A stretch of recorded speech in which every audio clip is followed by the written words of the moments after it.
Hello, whistlers everywhere.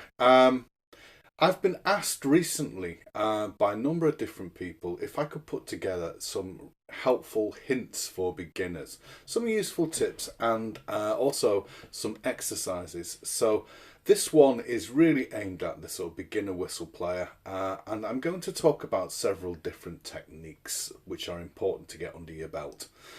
These are what I term foundation skills, and they are really important to get right all from the beginning, because if you haven't got these right, eventually you'll run into trouble. It could be your technique, it could be how you're holding the whistle, and all these tips and hints are all about helping you to be able to facilitate your playing easier. Yeah. Now, there's no one way of doing things, but what I found over my years of teaching are a few helpful hints that I've taught to many beginners, and they're useful in so much as that they'll help you on your journey playing whistle, and they'll also set you up with good habits. And good habits are always something which need to be encouraged at the start. So let's just start first with some real basics on holding the whistle, on technique. All these things are important because if you haven't got the right technique to play even the slow stuff, eventually when you want to come and play the quicker tunes, you will struggle for a number of different reasons as well. So first of all, let's have a look at how we hold the whistle. I know this seems really basic, but it does make a difference. How you hold your fingers on the whistle, the kind of pressure you need when you're first starting off, and these are things which you'll need to be really, what I say, mindful of. Yeah, you need to remember these, have these at the back of your mind when you first start playing. So this is how I hold the whistle, and if you look now, you can either use your very tips of your fingers, which is absolutely fine, or you can flatten your fingers out, which a lot of players do, and play this way. So I use this technique, and I also tend to use my little finger to add stability. Now, if your little finger can't reach the bottom, then you're welcome to use this finger, but I wouldn't use it below the note A. So if I'm playing up the scale,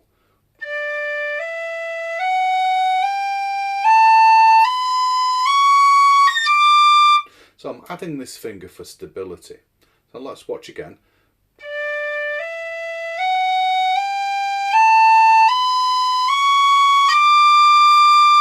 And down.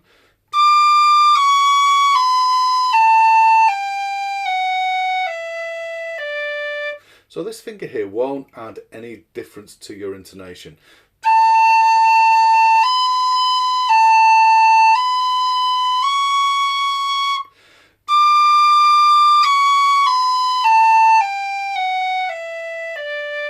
But of course I wouldn't leave it down past A, because if you play a G,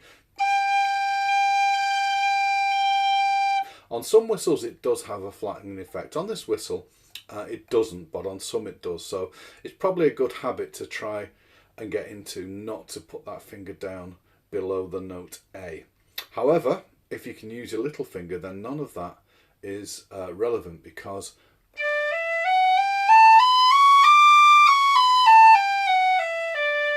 so I get into the habit of being able to balance my whistle using just my thumbs and this finger.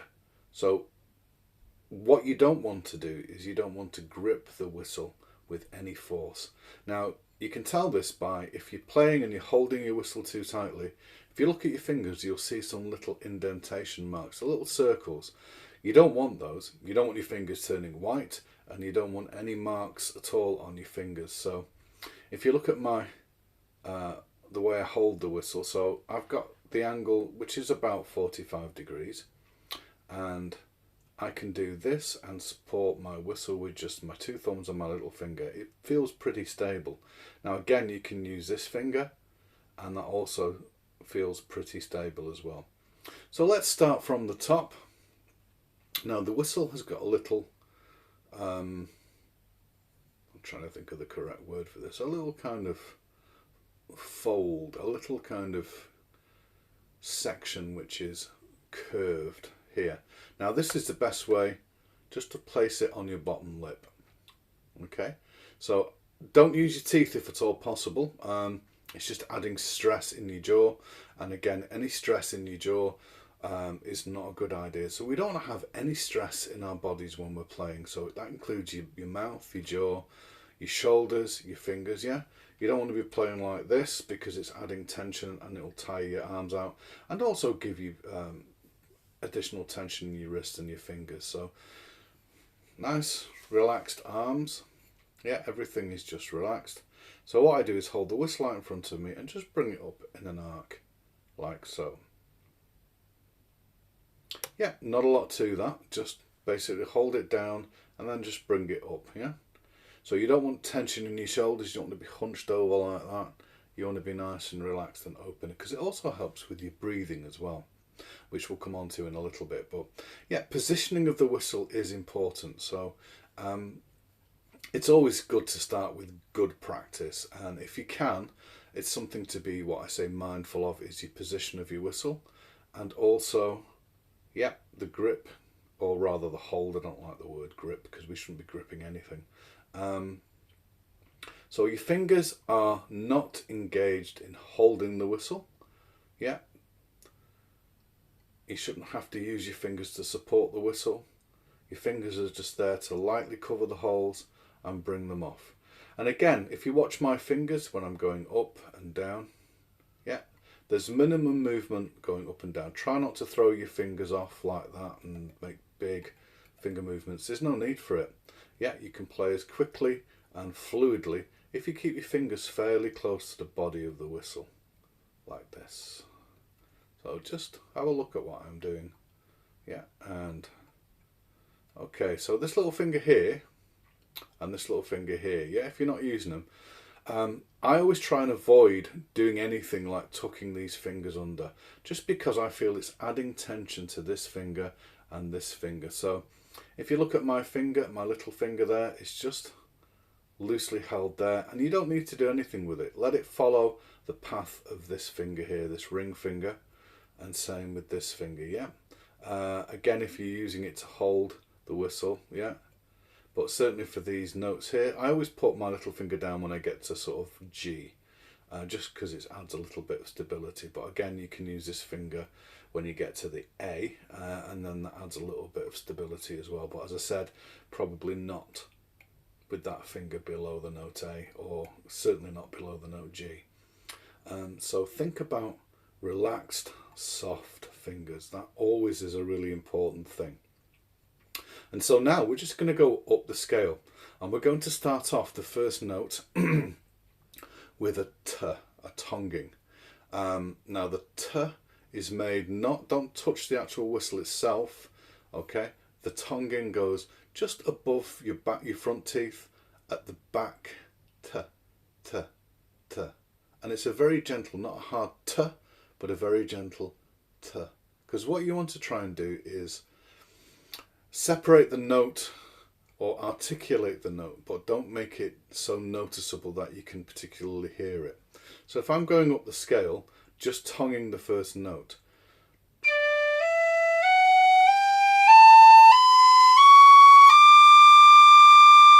and then I'm coming down,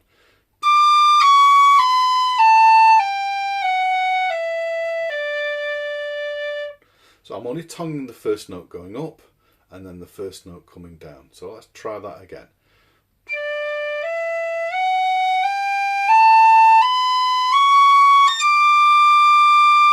Remember, for the middle D, this finger comes off.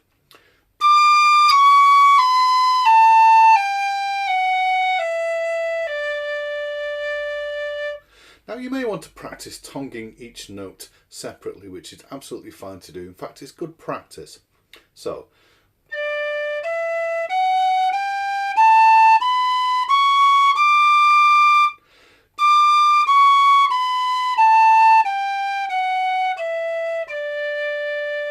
I'm separating each note by using my tongue. And again, you don't want to be able to hear the tongue too much, and you certainly don't want this. You don't want the gaps, you want to join the tonguing up so it's almost, you can't hear any gap between the notes. So like this again.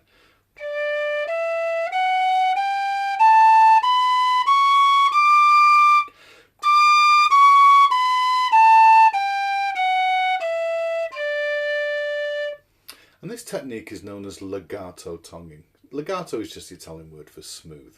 So it's smooth, connected tonguing, yeah? We don't want that separate. No gaps between the notes, join them up. And it's the gentlest of tonguing. It's just a t, t, t, yeah? Don't make it too hard, because otherwise then you add an accent to the note and it won't sound smooth. So this is something which is really useful to develop, certainly in future playing. So practice the scale going up, tongue the first note, and then just let your fingers move like this.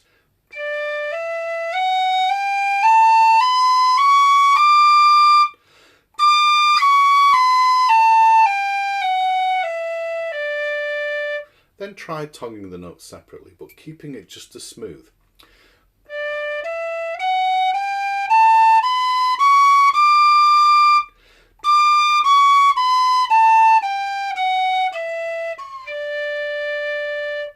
And again, once you do it in the lower octave, you can repeat in the higher.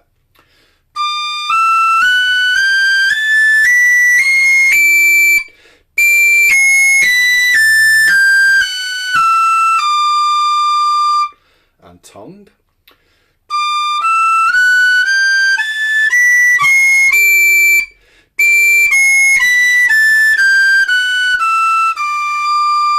And yeah, remember that finger comes off for the middle D. So for the high D, I use this fingering on this whistle. Some whistles prefer the same fingering as a middle D. But this whistle likes. So you may have to play around with that high D fingering when you get there. So I wouldn't worry too much about getting the high notes for now. Just even if you just concentrate on the lower register, what we want to get is that nice smooth finger articulation, and tonguing. We want to get a nice smooth match of the movement of the fingers and the tongue. It's an action which you need to do simultaneously. So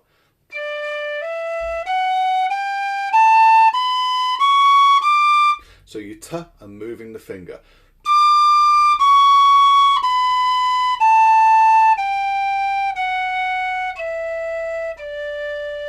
So you want to practice that slowly to start with, and try and get the match between the finger movement and using your tongue. It's a really important thing to get right from the start. So that's a little bit about the scale and a little bit about finger articulation. So all we do with finger articulation is also known as a slur. So you're not involving your tongue other than the first note. So tonguing obviously is when you sing the t, and slurring is when you're just simply moving your fingers on a consistent breath. So a consistent breath is important because you don't want to do anything with your breath which changes the velocity or the speed, certainly not in the lower register. You do that when you want to go from low to high with your breath, you increase the breath speed. But we don't want any wobbles, we don't want any stopping of the breath. So even when you're playing this little scale exercise, do it slowly and make sure that the tone of your whistle is even and unwavering. So we don't want this. Yeah, you want a pure tone, pure stream of breath, yeah, as if you're blowing out consistently.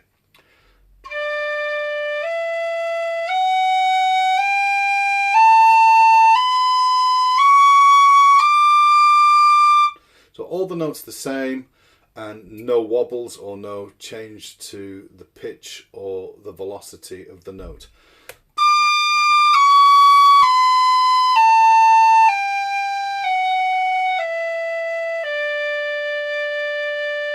And again in the upper register.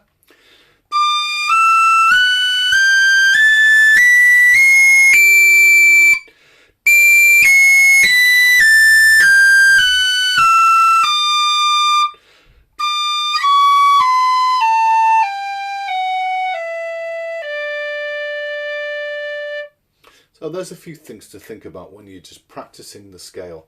Again, you'll hear me mention also practice the scale using the C natural fingering. Now, depending on your whistle, it'll either be the two-fingered C, which this whistle likes, or sometimes you'll have to use this C, which is open 2, 3, 4, open 5 and 6. So certainly some whistles prefer this fingering for C natural, whilst other whistles are fine with the two-fingered cross-fingered C. Again, it'll take a bit of experimentation, but do try and use the correct C for the whistle. Otherwise your Cs will be probably painfully sharp. So again, the same scale, but using C natural.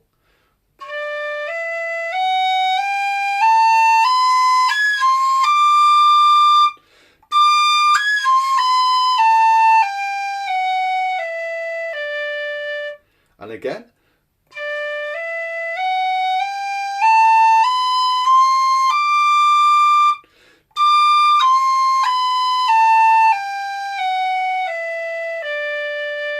Now we're going to do it with tongued each note, and again try and make it smooth legato tonguing.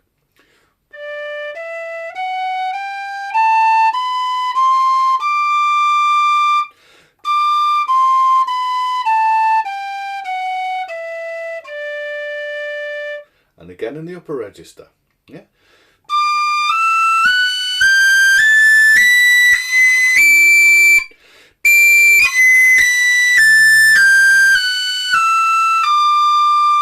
Now, a lot of whistles, I play my high C.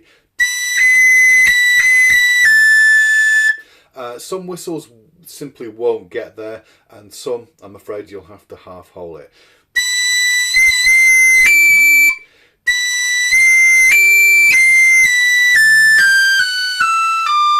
But many whistles you can get the C natural at the top.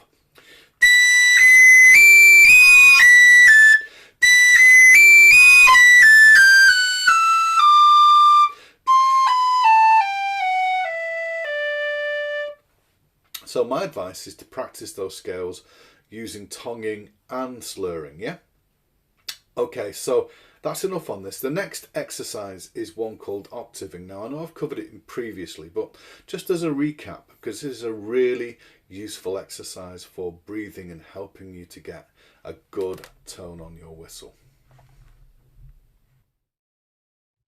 So this exercise is one for breathing and helping you to get up to the higher register and back down to the lower register, just using your breath alone. And this is a really important skill, as sometimes you don't want to have to rely on tonguing to get up in the upper register, and sometimes it's just much more practical to be able to take yourself up and back down again using your breath alone, and it's a really important skill to develop.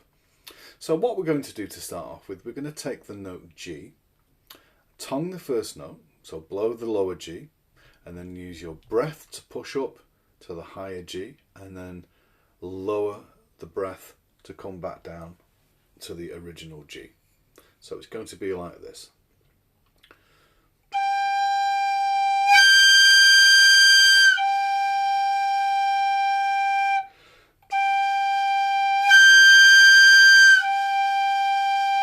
And so what you want to achieve is a nice jump from the lower to the higher register. You don't want this.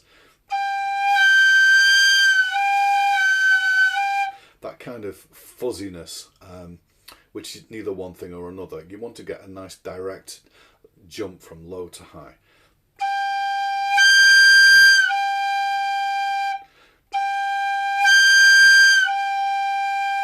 And you can do it as slow as you like.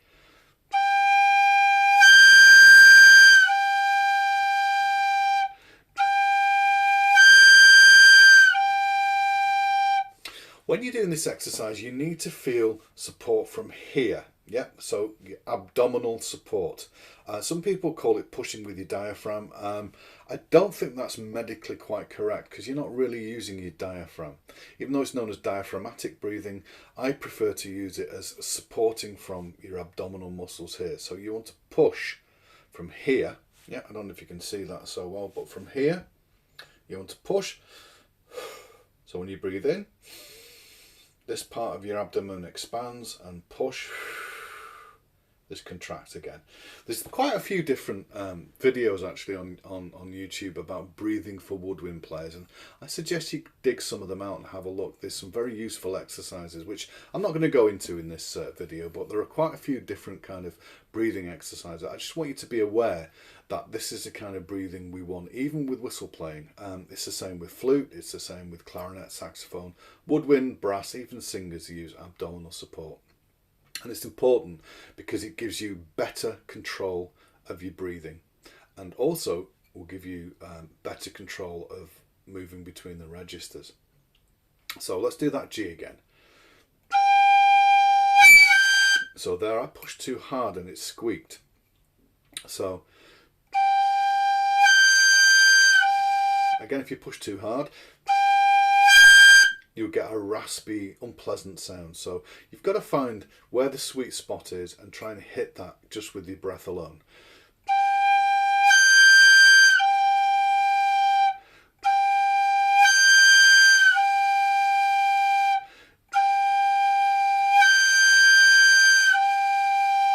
So practice that slowly and use all the notes on your whistle. So we're going to go from G, go down.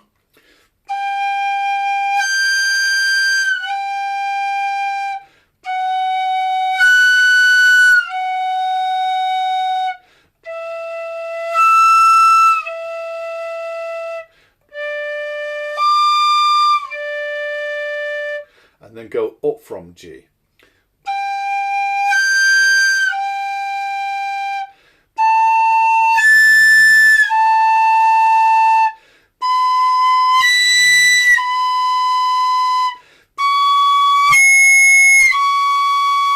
And then the high D. Come back down.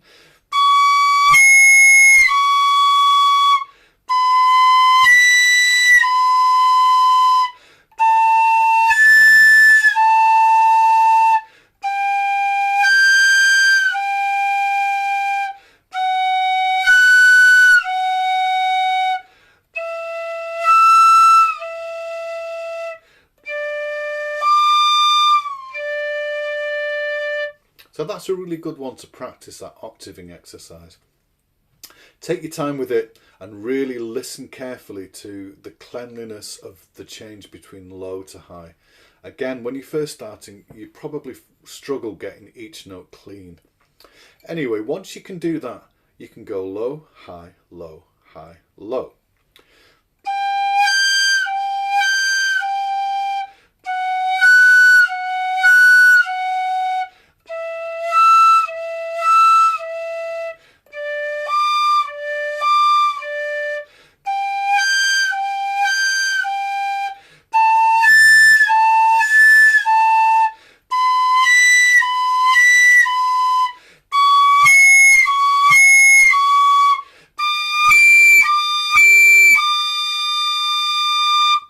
So then you can go practice going from low to high, back down, back up again. And eventually you'll be able to do that fairly easily with practice. So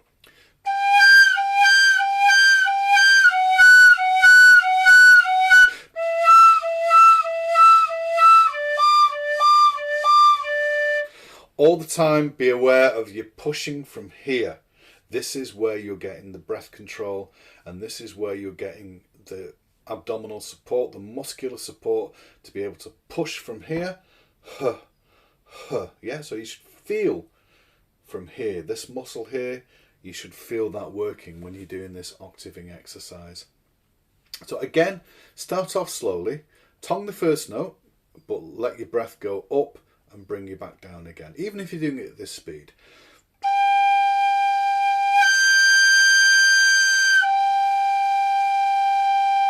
And I suggest you do start off at that speed and work on making a nice long pure note. So again, we don't want the note wavering. Yeah, no vibrato. Yeah, sometimes people instinctively want to do that kind of vibrato, especially if they're been learnt classical flute playing, or if they're singers, certainly in the operatic style, then it will be a much more natural thing to want to do that pulsing, that diaphragm or rather abdominal support pulsing. However, I suggest you refrain from that, as what we want to do is concentrate on getting the pure tone of the whistle.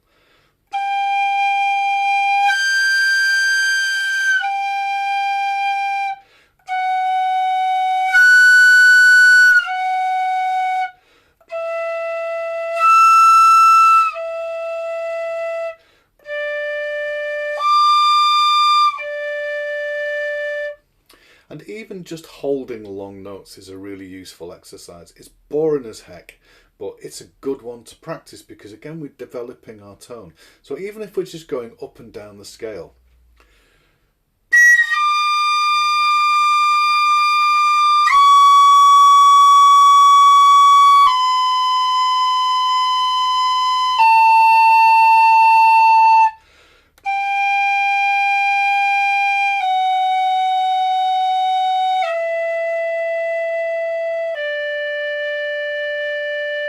great practice.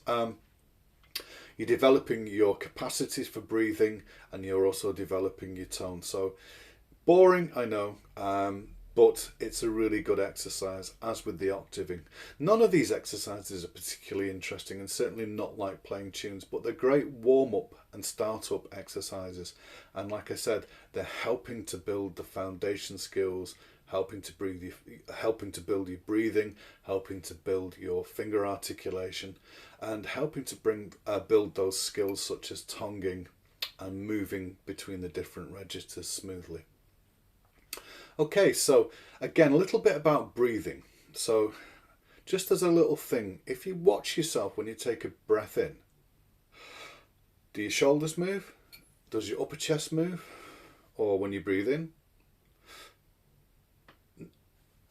This is where it should inflate from here. Not, yeah, this kind of breath is very shallow. It's like when you're panting. So imagine you run and we pant like that. We use a very shallow breath when we're panting or when we breathe in like that. And I've seen some people say, take a big breath, and they go, yeah, fill up the upper part of the lung. But this part here, where the control is, doesn't really do much. And when you take a big breath, you want to go from here, yeah? So watch your shoulders. I've taken a breath in. So there should be no shoulder movement, no upper body movement from here, yeah? No shallow breathing with your chest, but a nice deep breath supported from your abdomen here, yeah? So when I breathe in,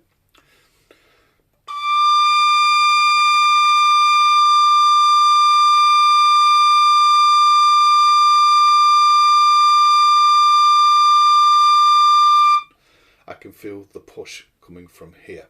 And another little exercise to do, again, it's boring as heck, but it's a great one to do. Just blow long notes and keep them consistent. So if I do a G,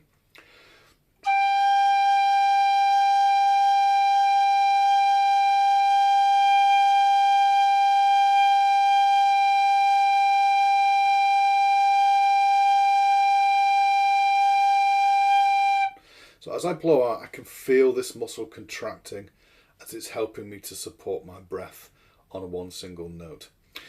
So try and keep the notes when you're doing that nice and steady. You don't want to waver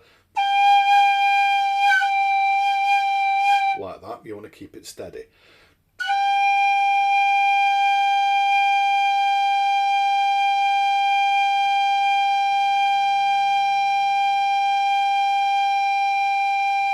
Imagine you're blowing out of a straw and you're keeping a steady airstream, and that's exactly what you want to do.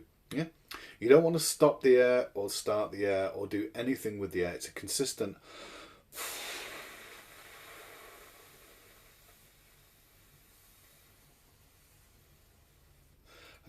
stream. In fact, that's a really good exercise. If you haven't got your whistle, breathe in and then just blow out like that. Imagine you're whistling but not making a sound.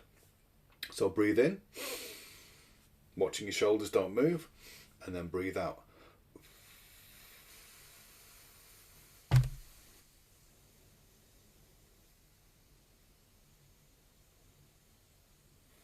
So blow onto the back or the front of your hand, and you want to try and feel that the pressure is consistent.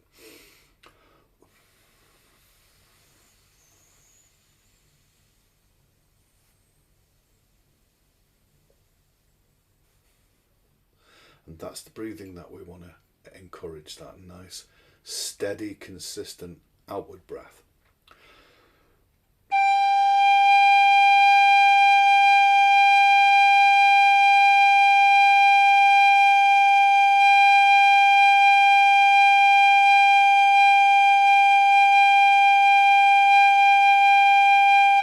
So in conjunction with the octaving, yeah, from a consistent breath, we want to increase the velocity and speed of the breath to get the higher register.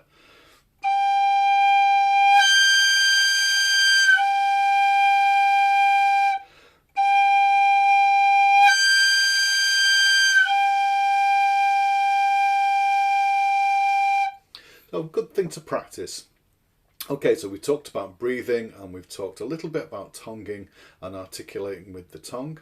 I'm going to give you in this next section a few little exercises which I think help not just your breathing but also help you moving up and down the whistle in stages, in different steps. And this exercise is just based on what we call arpeggios. Don't worry about what an arpeggio is, it's just a series of notes moving up through a chord.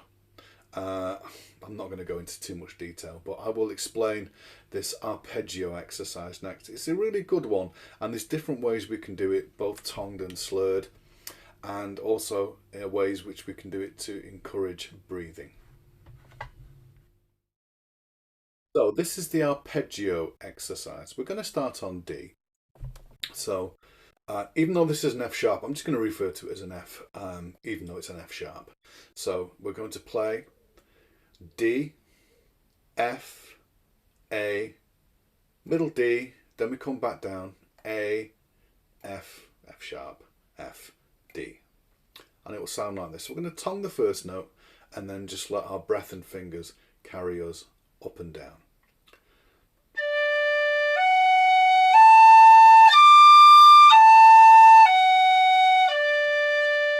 And that's the arpeggio of D major. Again.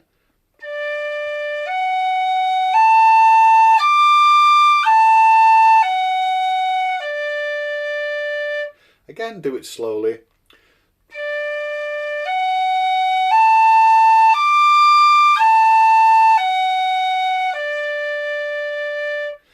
Try it tongued.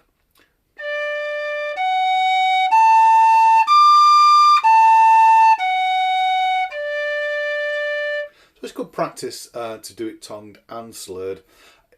Even though certainly in traditional music I teach basically finger articulation first and then reintroduce the tonguing when the finger articulation is secure. But it's a good thing to practice that legato smooth tonguing because you're going to need it at some stage. So tongued and slurred. When we slur it, we tongue the first note only, go up and then come back down. When we tongue each note. So slurred first.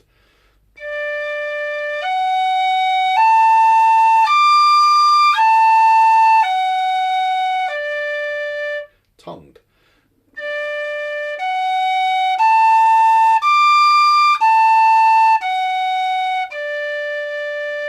So that's our arpeggio of D major. Next one we're going to do is the arpeggio of E minor.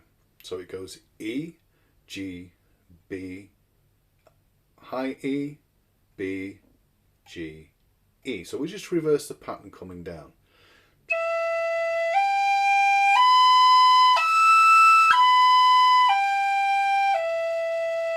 So again, we want to get smooth transition when we're slurring from low to high.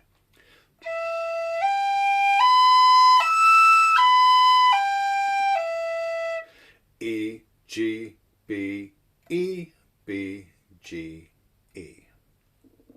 Then we've got F sharp minor, which is F sharp, A, C sharp, F sharp, C sharp, A, F sharp.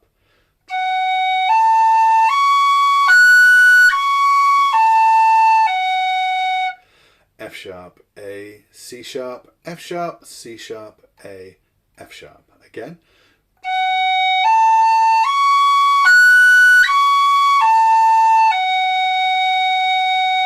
And tongued.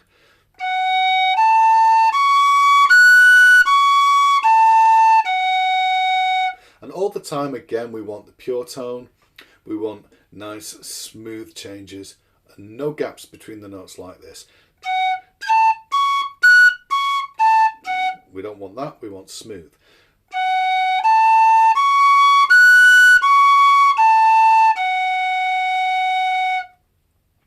Now G major, G, B, D, G, D, B, G.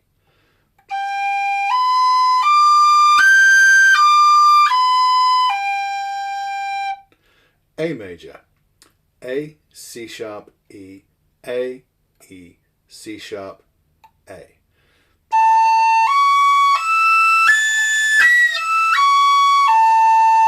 And tongued.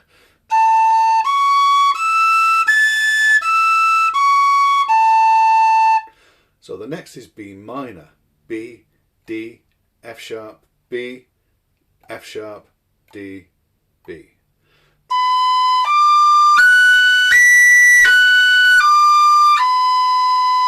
And tongued.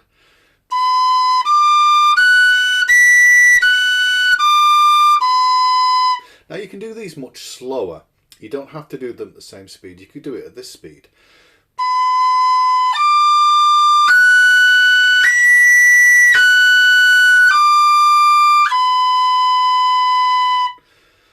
Right, so the next one, C sharp, E, G, C sharp, G, E, C sharp.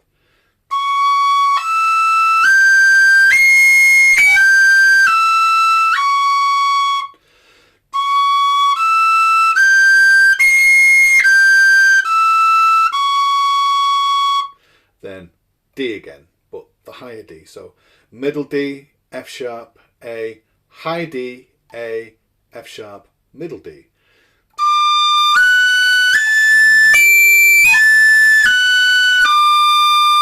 And tongued.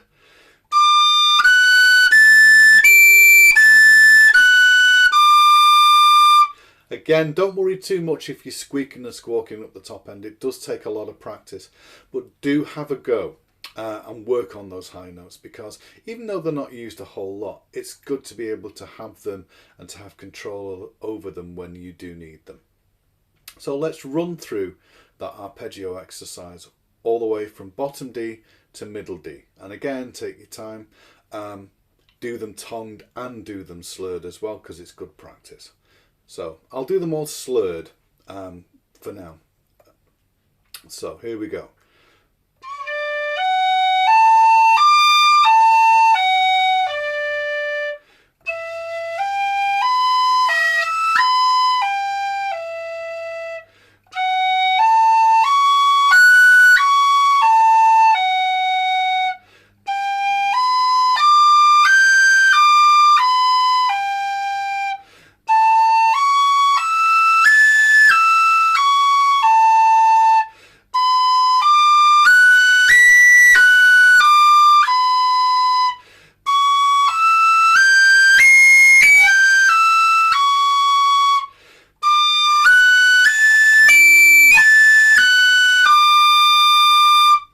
You can do them slurred going up and then reverse it, come back down, so we can go and then tongue them all.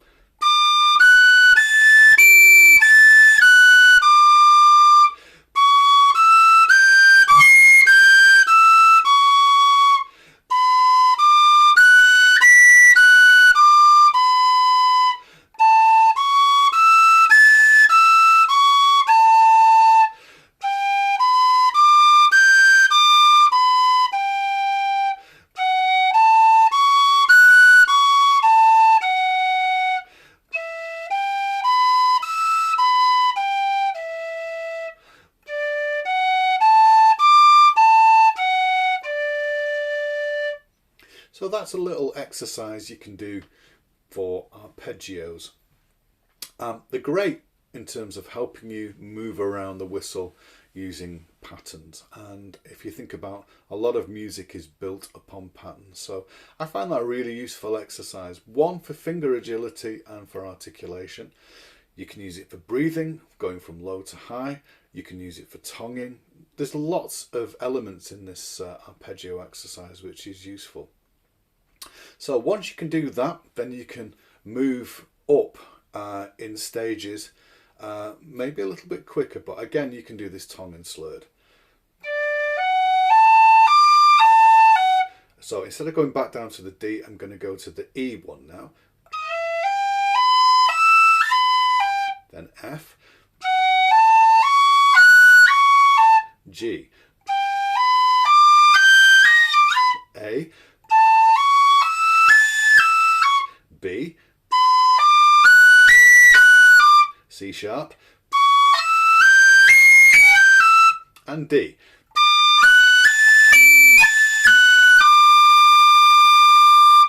So also, as well as using C sharp, you can use C natural too. So if I'm doing the original arpeggio,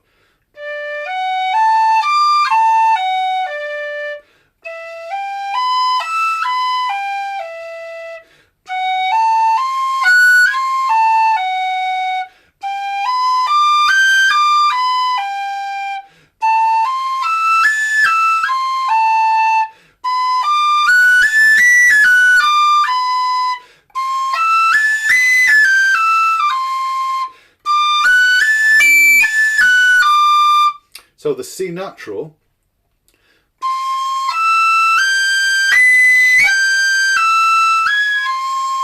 you're going C, E, G, high C, G, E, C.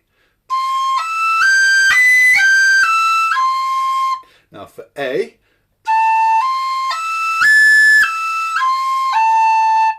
A, C natural, E, A, E, C natural, A.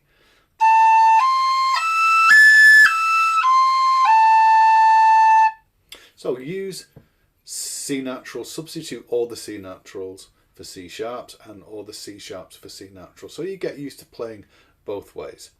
So let me go back to that second exercise and show you how we run through that one.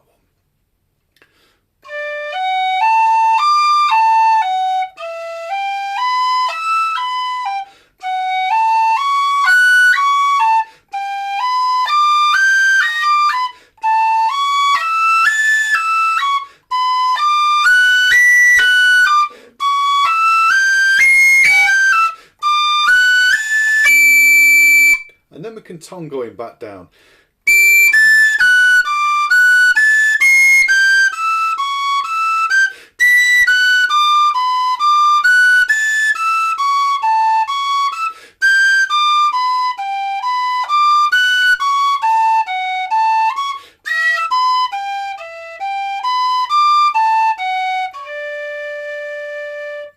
And again, you can substitute it with the C natural. So you could go, sorry.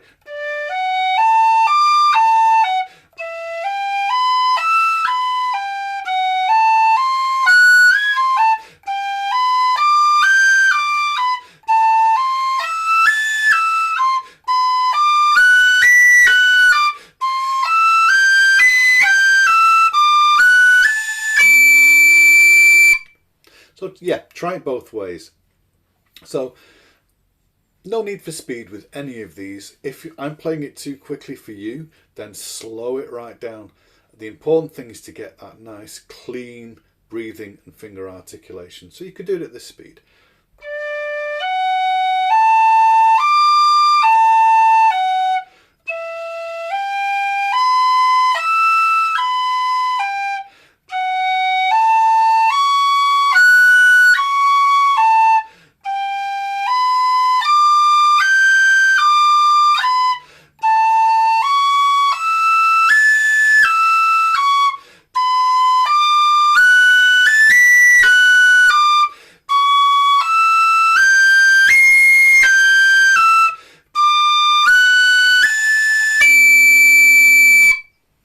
Whatever speed you choose to do it at, make sure that it's smooth and the notes are even and connected. So important takeaways with the arpeggio exercise. As I said, make sure the notes are smooth, connected and even. When you're tonguing each note separately, try and make sure that there's no gaps between the tonguing, that it's smooth and legato. So when we're doing the tonguing,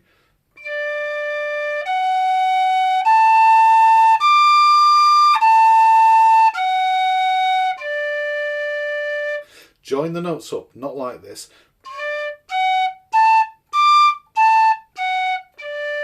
Yep, you don't want those gaps. Join them up.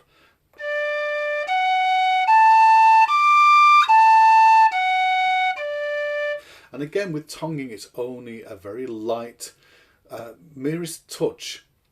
Not the whistle itself, so don't touch the whistle with your tongue.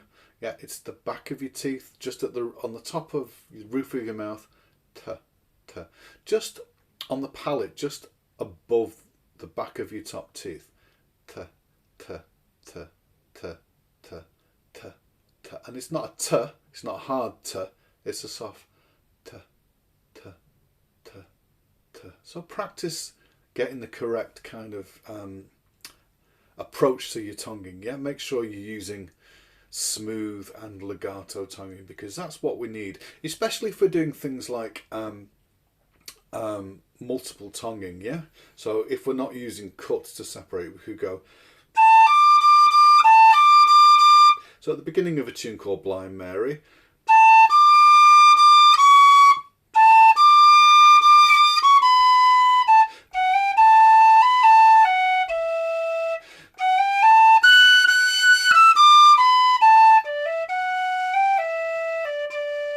so I'm separating the notes which are the same using tonguing rather than cuts. But when we want to get the two notes,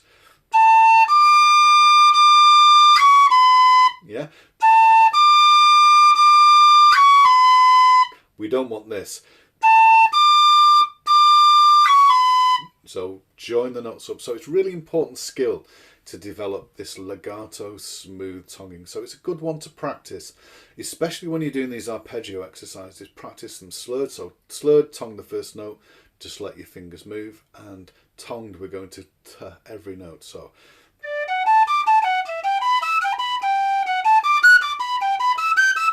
that kind of thing. Yeah, so you're tonguing smoothly. To be able to tongue smoothly and accurately is really, really important. Again, but being able to finger the notes and have a steady breath and articulate just with your fingers is as important, if not more important, because a lot of the tunes will be working in phrases and you won't be tonguing every single note. But it's good to practice both ways. So that's about it. It's been quite a long video, lots of exercises and lots of things to think about. And as ever, if you've got any questions, please leave them in the comments section below. And again, if you've found this tutorial video helpful, then if you'd like to subscribe to the Whistleblowers channel, it would be great. And thanks for sticking with me, and I shall see you all again in the very near future. Okay, bye for now, folks.